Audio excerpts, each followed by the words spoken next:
I sometimes feel like we don't spend enough time thinking about structures. I'm not talking about buildings. This isn't going to be a podcast about infrastructure projects, though that would be fascinating. No, but really, I mean the structures in which we live every day. When we hear a phrase like structural racism, what does that really mean? I think it means that societal issues, like racism, are baked into the structure of an organization, into the government, into a company or a school, based on how that organization was set up in the first place. And my guests today say that bullying is one of those societal issues that can be looked at through a structural lens. It's Psychology Month and Anti-Bullying Month in February. My name is Eric Bowman. I'm the Communications Specialist at the Canadian Psychological Association, and this is Mindful. The structure of a society as a whole is mimicked throughout that society and its institutions. A prime minister, a CEO, a family's primary breadwinner, or a school principal all play something of a similar role within their own institutions. A cabinet minister, a boss, a caregiver, and a teacher do the same. Yes, I am saying your kids are your family's entry-level employees.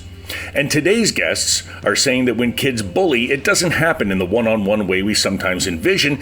It happens in the context of our greater societal power imbalances. Hi, my name's Wendy Craig. I'm a professor of psychology at Queen's University, and I'm also the co-scientific director of PrevNet, which stands for Promoting Relationships and Eliminating Violence. Hi, I'm Deinera Exner-Cortens. I'm an associate professor and Canada Research Chair in the Department of Psychology at the University of Calgary, and Wendy's counterpart as the other scientific co-director of PrevNet. And I just read an article that you both published in The Conversation about bullying and social identity, and how kids with the variety of marginalized social identities are more a target of bullying. And I feel like that's not something new for most of us. I feel like we sort of assume that to be the case, and we know that to be the case over the years. What is it now that you're saying about this that we didn't know before, or that provides a different path forward? So yeah, I think anecdotally, we're probably aware of it, but within the research, there's been less on identity-based bullying specifically in terms of understanding it, its outcomes, impact, and then what we can do to prevent it. So when we define bullying, one of the key features is a power imbalance. And with identity-based bullying, that power imbalance comes from larger social systems of power, privilege, and oppression. And so with identity-based bullying, we're specifically theorizing that power imbalance to think about how do these larger beliefs and values that we have at a society level translate into bullying behavior. So it's making it a bit more specific, and it's also providing really important data. Even if we know that something is happening, we often need data to be able to advocate and to say it's an issue. So that's part of our work. But then the other piece I think that's new is really creating specific tools and modules for educators, but also other caring adults that explain what identity-based bullying is from more of that social perspective, which we hope will make them more effective as they work to prevent it. Yeah, I think what's really changed over the years is that we knew that kids who were from marginalized identities were more likely to experience it, but we always thought about it in terms of two people. And we didn't think about it in terms of maybe the larger peer group, in terms of how the classroom, how school policies, how our society, that the power dynamics that we see who's oppressed and privileged in our larger society are the same kids. That dynamic is trickling down to those two individual youth who are involved in bullying at that interpersonal level. So I think we've expanded the lens outwards to really understand what supports that power dynamics. And it really encourages us to look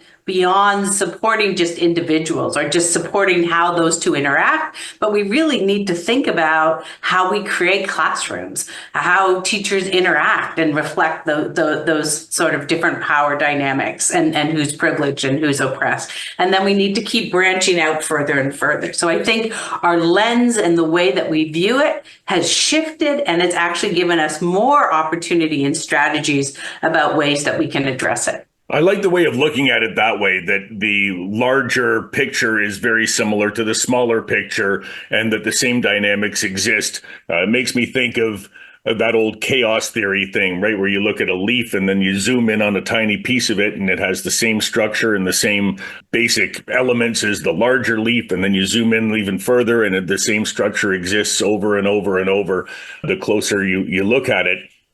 I'm wondering, too, if part of this is that people with marginalized identities get bullied more often, but it's also more severe for them, I believe, right? That's one of the things that you're saying, that it's more hurtful because it's their identity that's being targeted. Yes. Yeah, we find worse outcomes. Obviously, bullying overall does not have great outcomes for kids, and that's been demonstrated through lots of research Wendy can speak to. But when it's targeted at an identity, those outcomes appear to be even worse.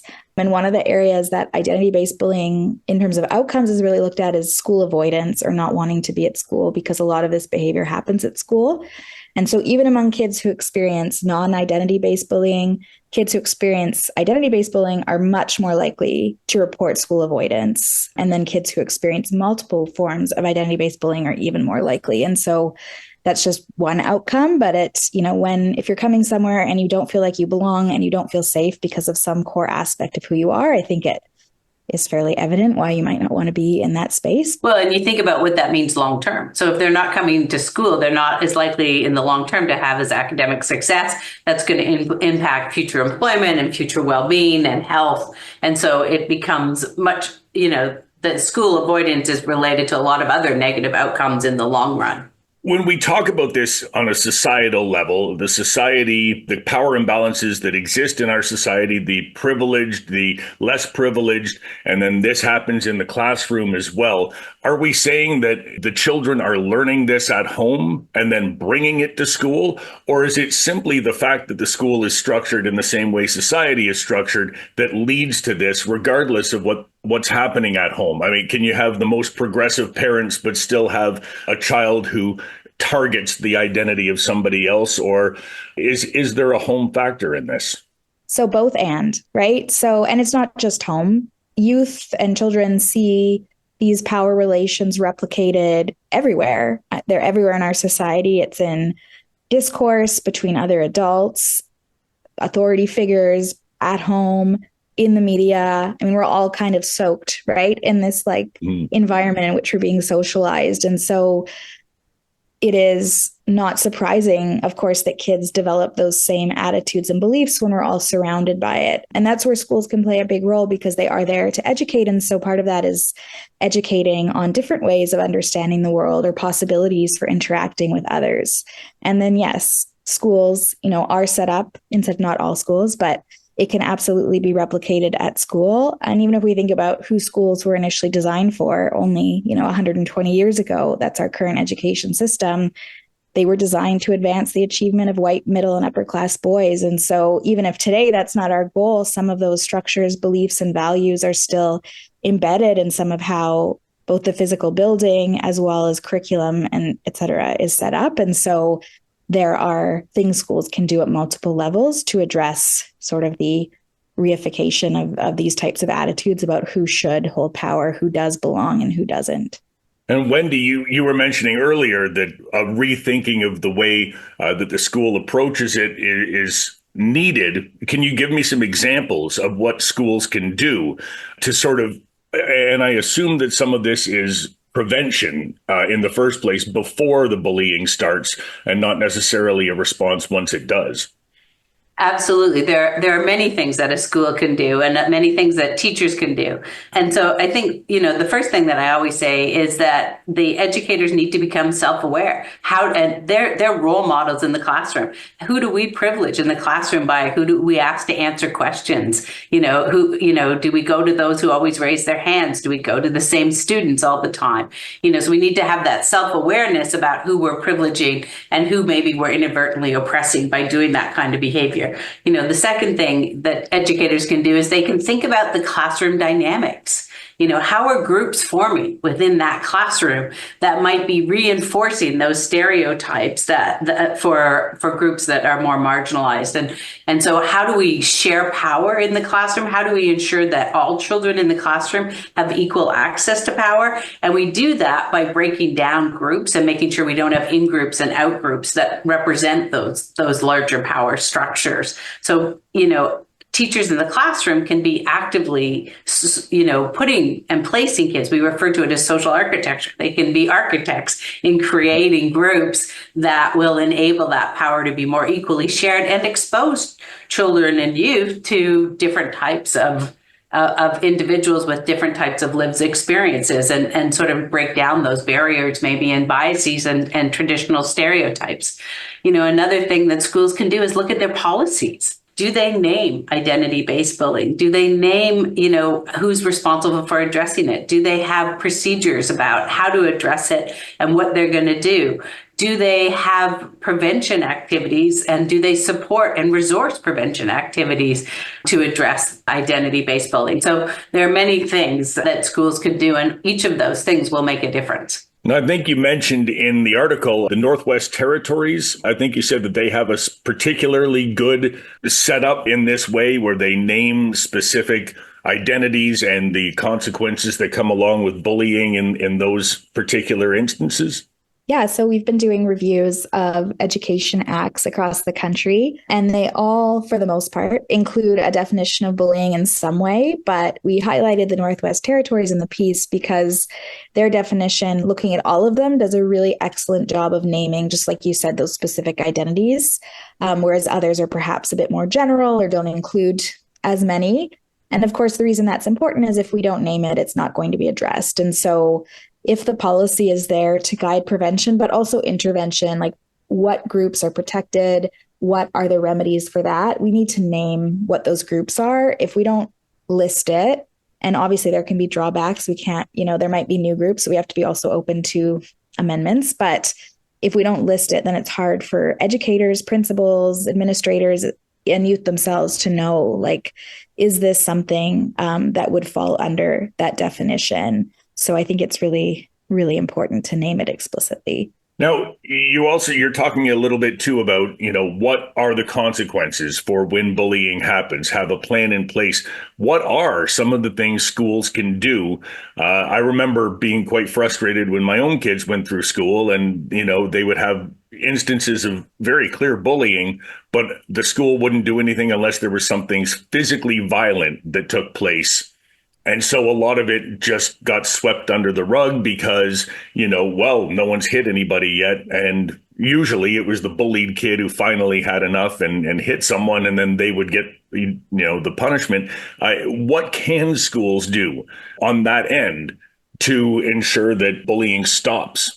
Well, we know from the literature in general, what's called the whole school approach is the most effective way to address bullying. And so that means that schools need to engage in activities of prevention, and those preventions, you need to have activities that occur in the classroom, and activities that occur across the whole school level, and activities that engage with parents and educate and train parents about what is bullying, what are the signs of bullying, and provide them with pathways to connect with the school. And you also need to connect with outside agencies who can bring expertise. So there are some youth who, for example, who engage in bullying regularly and frequently, they're not going to really change their behavior in a prevention program that happens for every child in the school. They're going to need more intensive support. And so schools need to create pathways for those youth into community agencies so that they can get the enhanced or enriched support that they need to address some of their behavioral problems. But from a prevention perspective, what should happen in classrooms? Social emotional learning. Like, we need to teach youth how to regulate their emotions, how to identify their emotions, how to express their emotions. We need to teach them healthy relationship skills, how to engage in healthy relationships, how to resolve conflict in a positive way, how to deal with your anger when you feel angry. So within classrooms, we can teach those youth those skills so that they can be more effective and in relationship. We also need to promote cultures of inclusivity and caring and respect in all the classrooms. So we need to set Like we need to create positive climates where we reward positive behaviors that are related to being inclusive, that are related to being showing healthy relationship skills. And we also actively need to teach youth about what are their potential biases, what are their potential stereotypes, and we need to break those down for youth in a preventative way. So I think there's a lot that can be done on prevention. There's also things that you can do to address intervention. And yeah, I think also like just thinking about, we think a lot more about prevention, although I know people always want to know what happens. And yes, there are, on our website, prevnet.ca, there's information. If your child is using bullying behavior, like Wendy said, there may be additional supports that are needed. They're still developing, so they're learning their use of power. And so to learn how to use it in healthier ways could be something they'd really benefit from. But although that's important, like Wendy said, we do also really want to focus on prevention a lot at the school level, and it's understandable. A lot of resources get put into the kids who are experiencing problem behavior. But if we can shift some of that into this prevention work, we will have less of those kids. And so, yeah, what are we doing? How is the school set up? Are there things within the school itself that are really exclusionary? Are there clubs, policies? What could we do at a school level to show?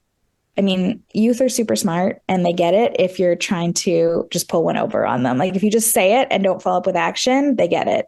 So to really do this, schools need to put their money where their mouth is and do activities, review their own policies for how they might be excluding people. And youth should be part of that. So make sure youth are at the table. They can probably point things out that you never would have realized about, like the structure of the school. What are places where bullying might be happening, where it's not monitored, where it can't be? What are things in different parts of the curriculum that are making them feel not seen, not heard? So they're not just, the audience to which we're trying to offer prevention. They're a core part of how we co-create prevention solutions, particularly at the middle and high school levels. Well, that was something I was going to ask. Are you specifically talking about middle and high school? Some of these the interventions that you can do ahead of time, would you start those in kindergarten? Would you start them right from the beginning so that kids have this ability over the years to learn as they go through school? Or are we talking about something that happens a little bit later on once these power dynamics start to show themselves more as kids get older? Well, I think the reality is bullying starts early. We see it in children as young as 2. So the earlier you start, the more likely you are to prevent bullying from developing into being a regular habit or, continued bullying as you go on. And the earlier you start in prevention work, the less work there is to do because you're going to prevent the really negative things as it goes on. And we know, for example, kids who engage in bullying regularly and frequently in elementary school are much more likely to engage in things like teen dating violence, sexual harassment, sexual discrimination, and even assault. So if we can deal with bullying early and start those programs in even preschool, but kindergarten, then we're going to prevent those other kinds of negative interpersonal relationship behaviors later. So the earlier we intervene, the better the outcomes. And also, I think I want to say engaging in prevention programs isn't a one-off and we just do it in kindergarten. It's an ongoing thing that actually we need to create these prevention programs from K to 12 that are developmentally appropriate and relevant and teaching the skills that youth need when at the level that they're at. Yeah, no, I think that's such an important point. Wonderful former colleague of ours who's recently passed, Claire Crooks, would talk a lot about teaching relationship skills like reading and writing and arithmetic. Like we don't just teach youth to read in kindergarten and say, you got it, like off you go, right? So there's some basic skills they need to learn first, but then reading gets more complex, as do social relationships. And so we could think about teaching it in the exact same way. The skills that youth need in relationships when they're 5 are different than when they're 13 or 14. So why wouldn't we think that we need to keep offering increasingly more developmentally complex information on how do I have a healthy relationship? How do I show others that I care? How do I end a friendship that's not going well for me in a respectful way? What do I do if bullying is happening? So yeah, I think we like to think about it as just part of like the curriculum for what we need to create healthy, productive people once they're out of the school system. I like that. And I like the idea that it's connected in a lot of ways too. I've long advocated for media literacy to be part of school curriculums. And there'd be a huge amount of crossover there too with cyberbullying and all that sort of thing, proper media use, proper media consumption. I imagine that it's a very different world now than it would have been, say, 20 years ago, where kids didn't have access to the sort of technology that they do today. Yeah, no, that's definitely part of it. And again, that developmentally complex piece, right? The way a student in grades 2 or 3 might be starting to use media is very different than someone in high school, both for their own well-being, but also how that media can be used to potentially hurt or harm others. Social media, like anything, is a mixed bag. For some youth, it's really positive and helpful. For others, it's neutral. And for some, it can be harmful. And so healthy relationships, when we talk about that, we're talking about with self, with others, with the land. Like there's lots of ways to think about that. And so the with self piece also includes thinking about media and learning to think critically about what I'm consuming. And then, yeah, as you mentioned, cyberbullying, of course, there's more and more advanced ways to use media to do that. And so also helping youth to be critical thinkers about what they're seeing online and not just sort of accepting the things they see as truth. Yeah, it's interesting. Overall, if you look at bullying over the last 20 years, the rates haven't changed hugely because of social media, but what you find is some types have decreased. So, for example, physical bullying has decreased over the last 20 years, but what's come on board has been something named as cyberbullying, right? And so the way that kids bully has shifted, but it hasn't shifted the prevalence rates in big ways. Well, one thing that I do feel like has shifted over the past 20 years, and I'm talking since I went to high school versus when my kids went to high school, is that kids overall, it strikes me, and again, tell me if I'm wrong here, but I feel like kids overall do have a better understanding about things like diversity and inclusion, right? There are gay straight alliances in schools now. Kids seem a lot more comfortable, calling each other by their chosen pronouns. At least certainly one significant group of kids seem to have that we didn't at the same age, that we weren't really aware of. Are schools in general lagging behind where the kids might be?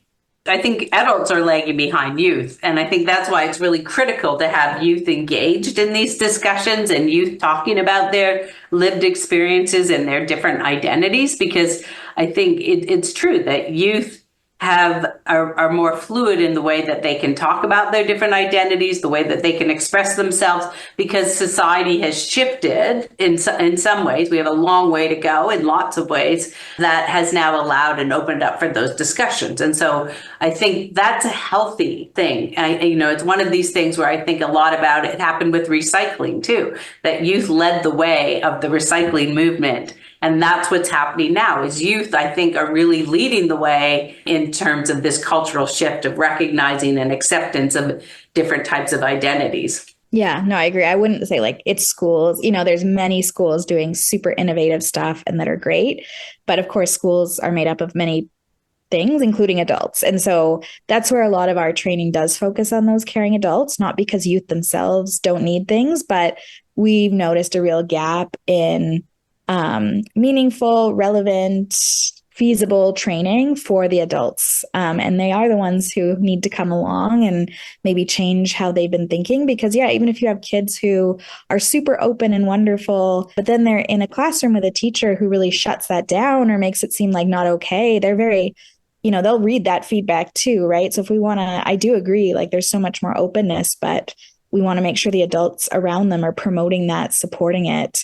And that goes also to larger policies we're seeing as anytime there's large social change, you get a backlash, and we're living in that right now. And so, schools can be and teachers can be a protective factor because kids are seeing these policies at larger levels that are saying you can't be who you are. You're not you're not welcome. And so especially when that's happening, caring adults have an even more critical role to play to tell youth they are enough, their identity is valued, and that they're cared for. I can't imagine what it's like to be a teacher, a caring adult in a school where the larger policy tells them that they can't engage with the students in that way. I just can't imagine being put in that position. Totally. When I talk to different teachers and educators, like I do try to really center it on kind of what you're saying, belonging. Like all of us want to belong. It's a fundamental need. And so just put aside rhetoric about identity. Like this, we want to believe kids and youth when they tell us who they are. And like, even if you don't get it, which is okay. I don't get everything. That's okay. Like, how would it feel to feel excluded, to not feel like you belong? Like we can all identify with that. And so trying to speak, I think, to that part of it versus, it's okay if you don't fully understand everything. You can ask youth, you can learn, but the most important thing is just tell them you care, show them you're willing to listen, help them belong. And, you can do your own work in your own time. But I totally agree. And I think coming back to why this form of bullying is so harmful, it's exactly that. It's telling you that you don't belong here. And as humans, that's like one of the worst things that can happen to us. And I think that's a really important point, because the other that to raise is that teachers need support in the work that they do. They don't have the resources.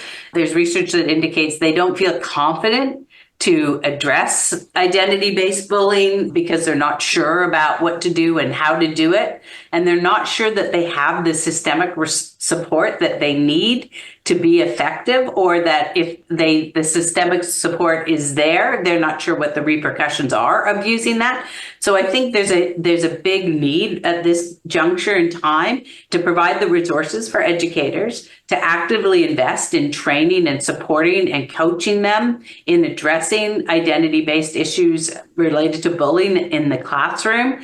And there's a need also to really work with schools to help them think deeply about how do we create an accepting and respectful and safe environment when there are so many conflicting messages within our society, because our kids are getting those messages and they're trying to work in this dual messaging system. And at the heart of it, how Deinera just explained it, is the crux. Everybody needs to feel accepted and that they belong and that they matter. Yeah. And I will say, just to Wendy's, I certainly don't want to come across as vilifying teachers. I couldn't do it. They're so hardworking. They care. Is there a very small segment who doesn't want to learn this stuff? Sure. But most teachers we work with do want to learn, do want to do the very best by their kids. Like that's their purpose in their work life is making kids thrive. And so there are these structural things, like Wendy is saying, like when they are asked to be doing a million things, plus also run the PTA, plus also coach soccer, like there's literally no time to do this training. And so then that moves up to school divisions and systems leaders to create that space and time so that teachers can do this professional development. So they are ready to grapple with their kids with some of these really tough issues that are coming up in the classroom. We did a segment a little while ago on gender identity, a series of podcasts. And one of the things that came up again and again is that a lot of kids who are, trying to figure out their gender identities, who are trying to figure out who they are, will explore it at school first. Will explore it with peers or with teachers or with somebody there before they do at home, not necessarily because they think that their parents won't accept it, but because the most important relationship in their life is with their parents. And just any sort of threat to that is a terrifying prospect. So the school becomes a place where they can explore that a little bit more. So creating supports for the teachers to be able to, embrace that and support it would be fantastic, which brings me to the modules that you guys have created. If I'm a teacher at a school right now and I want to create the most inclusive classroom that I can, I want to set my kids up on a path to never bully and not be bullied in the rest of their schooling careers. What do I do, and what do I get when I go to your modules? Yeah, so we've created online versions of 5 different modules that deal with different aspects of identity-based bullying, both what it is, but also how to understand it within the social context we've been talking about, and then strategies for prevention. And so they're up on our website, prevnet.ca. They were co-created with educators and learning design specialists.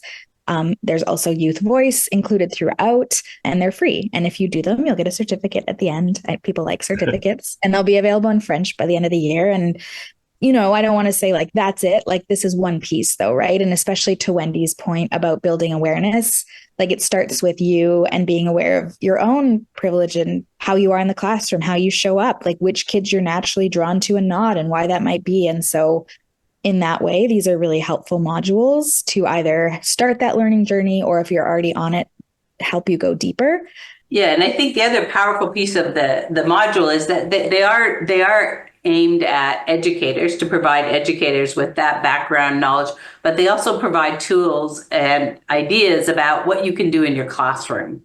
So what can you do in your classroom to train peers to be allies and supportive and caring and intervene and act in inclusive ways? What can you do in your classroom to address the group dynamics when you see there are power imbalances or stereotypes happening? So not only do you get the information about sort of the basic information, you get how to apply it in these modules, and you can also think about, here are some classroom activities, and you also get some self-reflection ideas so that you can be thinking about, how am I and how do I show up in my classroom?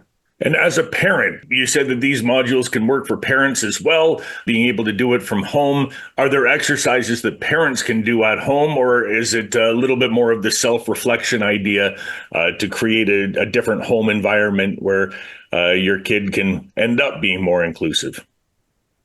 Absolutely, parents can do it. I mean, educators were our primary audiences, but I actually think that they're highly relevant to parents. Parents can do these modules and they can have discussions. An interesting idea might be for parents and youth to sit down together and do the module and reflect on some of the learnings and think about and hear about their child's experiences and what their ideas are about some of the things that are in there. So although it was directed towards educators, I think all adults who interact with children and youth can benefit, and you can also benefit potentially by doing it with your youth. And I think speaking specifically to parents, like parents have such a huge voice and role in the school. And right now, we have a small group of parents who's really pushing to make schools not places of belonging for all youth. And so I think empowering yourself to be able to speak to the school and say, like, this is important and here's what you can do, I think in that way as well can be really useful, in addition to your own learning and thinking about how you kind of show up in the world. So you're forming a parent lobby group to I don't know if I say that, but parents that are, I think a lot of folks, there's a lot of information floating around. It can be confusing. And I think a lot of people just aren't sure, just don't know. So I think doing things like this, like, see them, form your own opinions, but really think about, like, what is actually happening and how is this actually making kids feel? I think empowered parents are important and we want to get them good information. So this could be one way to do that. You said that this will be available in French by the end of the year. I don't think we're going to publish this podcast until the new year, so it will be available in French by then. Yes. And we'll put that into the show notes. The one thing I wanted to mention before we go, which is, I think we think about bullying a lot as something that happens exclusively with younger people, with children, right? We don't think about how it continues into adulthood. But I'm thinking about the way you're talking about the structure of society and the structure of school being so similar. Well, the structure of workplaces is as well. And there's certainly a lot of adult bullying that still takes place in workplaces. And I think that we don't pay a heck of a lot of attention to it. Can we use your modules for something like that as well? Well, first I'll say absolutely. Bullying happens throughout the lifespan. Children do it, adults do it, older adults do it, seniors do it. So it's something that we always need to address. I think the modules, although they're dedicated towards educators, I think any adult can read them and learn and benefit and have some self-reflection and think about, how they live and interact with others, and in the different contexts, what are the different power structures, how would the module be relevant to their workplaces? All right. I have just a couple of minutes left, so I'm going to leave the final word to you guys. Let's start with you, Deinera.